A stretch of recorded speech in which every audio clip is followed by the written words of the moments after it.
Welcome to Everyday English Class.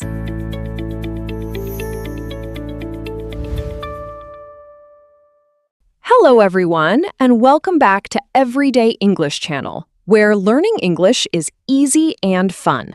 I'm Grace. Hello, everyone. This is Peter, joining Grace today.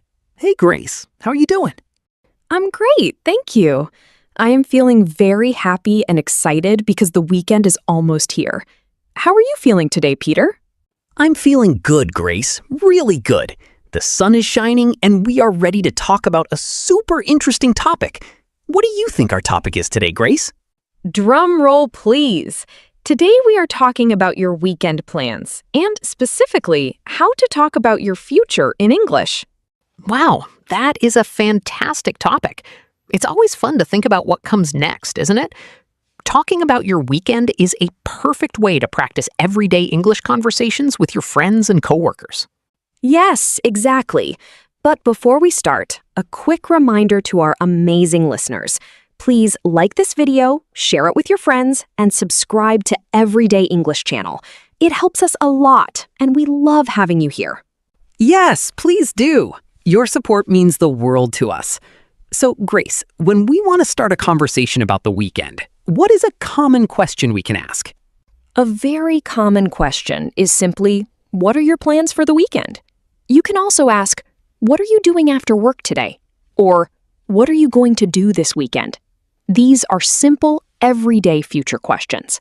They really are. And when we answer those questions, we often use some special words and phrases in English. Let's start with the phrase going to.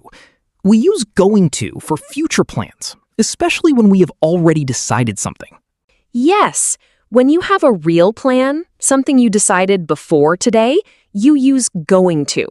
For example, I have a plan for Saturday. I am going to visit my parents. Visiting my parents is a fixed plan for the weekend.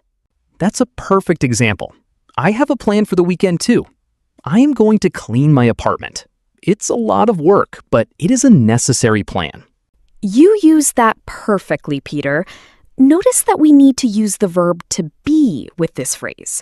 For me, I say I am going to visit, and you say I am going to clean. If we talk about our friend Mark, we say he is going to play soccer on Saturday.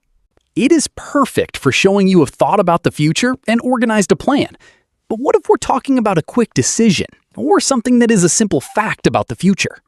For that, we use the word will. Will is super easy. We use it for a decision we make right now or just a general promise about the future. For example, if I am thirsty right now, I decide in the moment and say, I will drink a big glass of water. Exactly. It wasn't a big plan. It was a small, quick decision. Or you can use it for things you are sure you will do as a routine. For example, I will definitely learn some new songs on my guitar this weekend. I love playing, and I want to improve. That's a sure thing for you. And I can say, next week I will call my grandmother. We talk every week, so it's a sure thing. And the best part about will is that it's the same for everyone. I will, you will, she will, they will. Okay, so we have going to for decided plans, and will for sure things and quick decisions. But Grace, what if I don't know exactly what my plan is? What if I only have a maybe? That happens all the time. Sometimes we are not 100% sure. When we happens, we use might or may to talk about possibilities. Yes. Might shows possibility. For example, in the distant future, I might learn to speak Italian, but I'm not sure yet. Or for this weekend, I might go to the party tonight, meaning it's possible but not certain. Exactly. I might plant a small garden next year.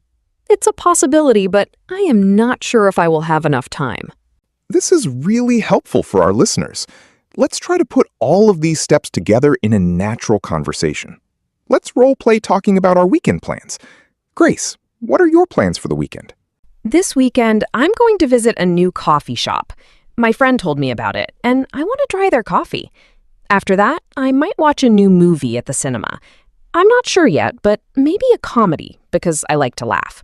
What about you, Peter? What are you going to do? Tomorrow, I am going to go to the park to walk and maybe read a book on a bench. The weather forecast says it is going to be a sunny day.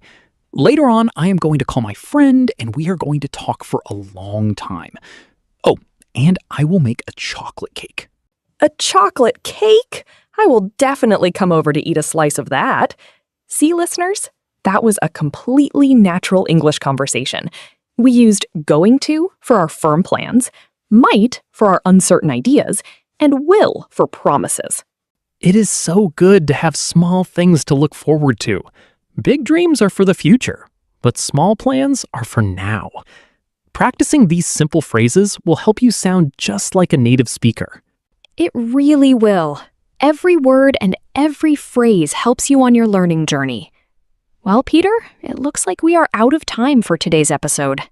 Time always goes fast when we are having fun. Dear listeners, thank you so much for joining us today on Everyday English Channel. We really appreciate you being here. Please don't forget to like this episode, share it with your friends who are learning English, and most importantly, subscribe to our channel. And we would love to hear from you in the comments below. Please tell us, what are your plans for this weekend? What is one thing you are going to do or one thing you might do? Use the phrases we talked about today.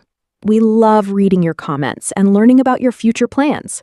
Keep practicing your English, and we will see you in the next episode. Bye, everyone. Keep learning.